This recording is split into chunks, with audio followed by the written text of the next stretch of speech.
Well, before we get into the review of the park, I thought I'd share some driving information that we found out on the way up there that I wish we had known. It would have saved us about 35 minutes. Um, if you're coming from Texas, it's probably going to end up, you're probably going to come in on Interstate 30, and then it'll tell you to get off on Highway 70. And you'll be on Highway 70 for a little bit, and then it'll tell you to take a right on Narrows Road. And when we pulled up to Narrows Road, I thought, no, there's no way I'm taking this road. It looked like it was gravel. It was right next to a house. It looked like it dove off into nothing. And I thought, man, I know what GPS has put me in some tight spots before, and I wasn't about to let that happen again. So I figured I'd just drive past it and it would reroute me, which it did, but that cost us about 30 or 40 minutes. Um, I will tell you right now, if it tells you to take Narrows Road, take it. It is an okay road. It's just deceiving from Highway 70. We took it on the way back. It's about 7 miles long, and you need to plan on doing about 35 miles per hour. That road lives up to its name. It is semi-narrow. It's the most narrow road on the entire trip. But we have a 38-foot bumper pull trailer, and we made it fine. We just had to stay at about 35 that whole stretch for that. So I hope that helps you a little bit. I know that there was no way I was taking that road, because I thought for sure I'm going to wind up on a gravel road stuck in the backwoods somewhere where I can't even get my trailer back out of there. So anyway, it's okay to take Narrows Road. That will save you some time. Anyway, hope that helps. Now, on to the video. Okay guys, well, we finally made it to Petit Jean State Park, which is up here in Arkansas. I've been hearing a lot about it for many years, and it's been on our bucket list, so we finally made it up here. About a 6-hour drive from Tyler, Texas. This park is phenomenal. I'm going to tell you, if you're coming this way, make sure you have plenty of memory on your phone, because you're going to take photos everywhere. It's got tons of scenic views. For example, right now behind me, back there, I'm not sure if you can really see it, but there's the waterfall that is known as Cedar Falls. That's the main falls in the park. This park is really an awesome park. There's a ton of pros to this park and very few cons, but I'll run over some of the must-see stuff. I would definitely go see Mather's Lodge. It's got an awesome view from the lodge. They have really good food there as well. There's a really good playground here. They've got 2 swimming pools, which are closed right now. One of them has water slides and stuff like that. They've got volleyball courts, basketball courts, tennis courts. All that stuff's kind of closed right now. We're here on spring break, and it was sleeting last night, so it was really cold. Yesterday was kind of a miserable day, but today the sun is out and everything looks pretty good. Some of the other must-sees would be the Rock House Cave, Bear Cave, just any of the signs that you see that say scenic view. Go check them out. They're worth seeing. You definitely want to take the Cedar Falls Trail and go see the falls up close. But I'm here to tell you right now, this is a kind of a hard trail.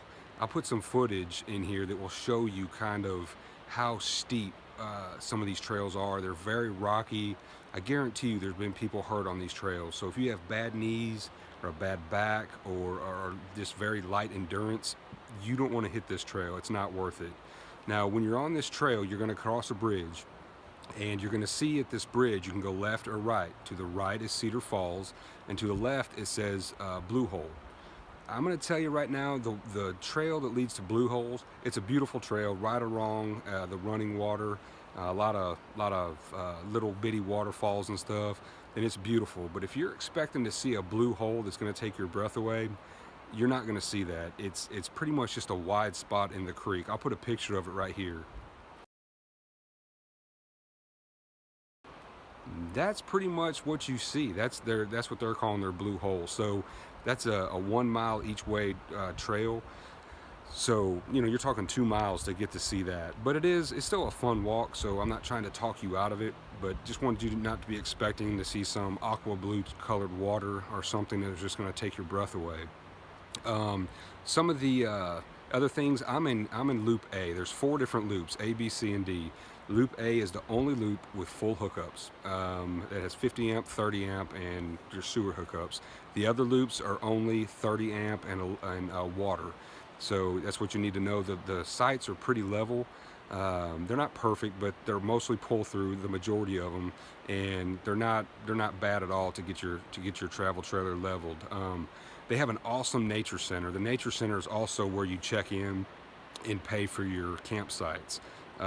It's got some really cool stuff in there, so that's worth checking out. They do have 20 cabins that you can rent, maybe a few more, 20, 25 cabins you can rent. Um, there's good cell service all over the playground, so this is definitely a park that you need to make time to come check out. It's just absolutely breathtaking.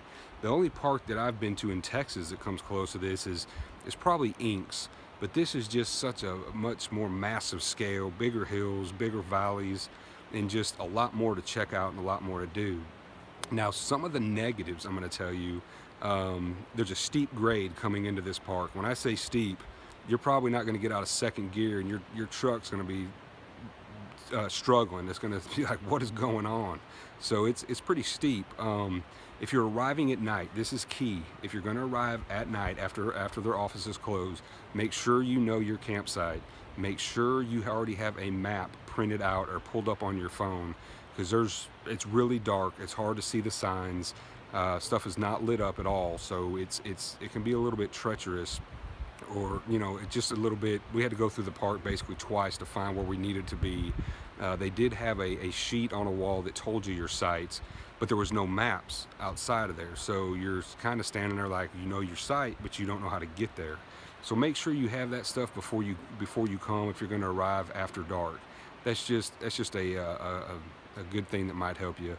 Anyway, like I said, those are the only two cons, and those aren't even too bad. I mean, just the steep grade and then the not having any maps when you arrive after dark. So guys, make the trek up here to Arkansas. I know it's not Texas, it's not God's country, but he did a pretty good job up here as well, I'm not gonna lie.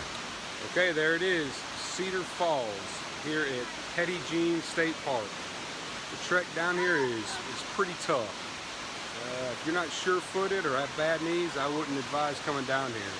But if you can, it is definitely worth checking out. It is beautiful, as you can see. Good stuff. So I thought I'd show you some of this trail and what it does, the kind of stuff you'll be climbing up. So I'm going to switch this camera around real quick.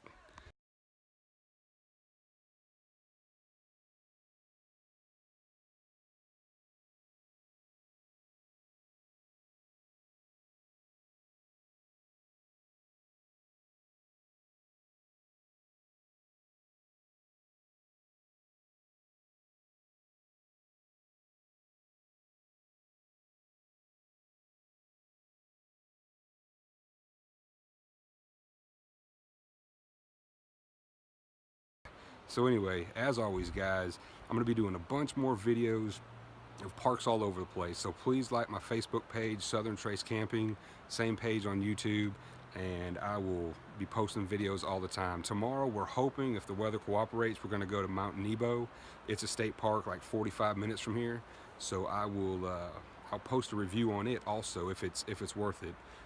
As always guys, get out there with your families, have a lot of memories, have a lot of good times, and be safe. God bless.